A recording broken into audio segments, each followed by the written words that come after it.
Mass fan base అంటే మన అందరికీ గుర్తుకొచ్చే పేరు నేటి తరంలో జూనియర్ ఎన్టీఆర్. 2 తెలుగు రాష్ట్రాల్లో ఆయన సినిమా రిలీజ్ అయితే ఫ్యాన్స్ చేసే సంబరాలు అందుకోవడం ఏ హీరోకి సాధ్యం కాదు అనడంలో సందేహం లేదు.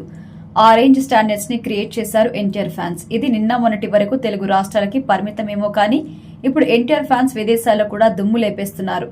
సీడెడ్ ప్రాంతంలో ఉండే మాస్ ని ఓవర్సీస్ ఆడియన్స్ కి రుచి చూపిస్తున్నారు.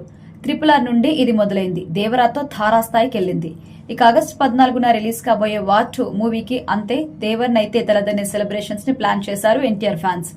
అందులో భాగంగా యూకేలోని ఎన్టీఆర్ ఫ్యాన్స్ రెండో ప్రపంచ యుద్ధంలో వాడిన యుద్ధ ట్యాంకర్స్ తో భారీ ర్యాలీ నిర్వహించారు. దీనికి సంబంధించి వీడియో వైరల్ అవుతుంది. ఇప్పటి వరకు ఏ హీరో అభిమాని కూడా ఇలాంటి ప్రదర్శన చేయలేదు. ఎన్టీఆర్ ఫ్యాన్ సెలబ్రేషన్స్ విషయంలో సరికొత్త ట్రెండ్ ని సృష్టిస్తున్నారంటూ సోషల్ మీడియాలో నెటిజన్లు కామెంట్ చేస్తున్నారు. యుద్ధ ట్యాంకర్స్ తో ర్యాలీ అంటే సాధారణమైన విషయం కాదు. అంత తేలిగ్గా అనుమతి కూడా ఇవ్వరు. కానీ ఎన్టీఆర్ ఫ్యాన్స్ కి ఎలా అనుమతి ఇచ్చారు? అసలు ఇది ఎలా సాధ్యమైంది?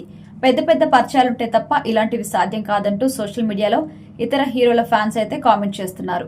దీని వెనుక రాజకీయ నాయకుల హస్తం ఉండి ఉంటుందని, సామాన్య అభిమానులకి రెండో ప్రపంచ యుద్ధంలో వాడిన ట్యాంకర్స్ కి అనుమతి దక్కడం అసాధ్యమని, ఒకవేళ అనుమతి ఇచ్చినా దానికి భారీగా ఖర్చు అవుతుందని, ఖచ్చితంగా ఎన్టీఆర్ ఫ్యాన్స్ కి ఎక్కడి నుండో ఫండింగ్ అందుతుందని అంటున్నారు. వీటిలో ఏది నిజం ఏది అబద్ధం అనేది తెలియదు కానీ నెటిజన్స్ చేసే కామెంట్స్ లో అయితే లాజిక్ ఉంది. సామాన్య అభిమానులు ఇలాంటి వెనక నుండి పెద్ద సపోర్ట్ లేకుండా చేయడం అసాధ్యం.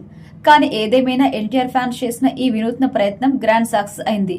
సోషల్ మీడియాలో ఇప్పుడు ఎక్కడ చూసినా దీని గురించి మాట్లాడుకుంటున్నారు.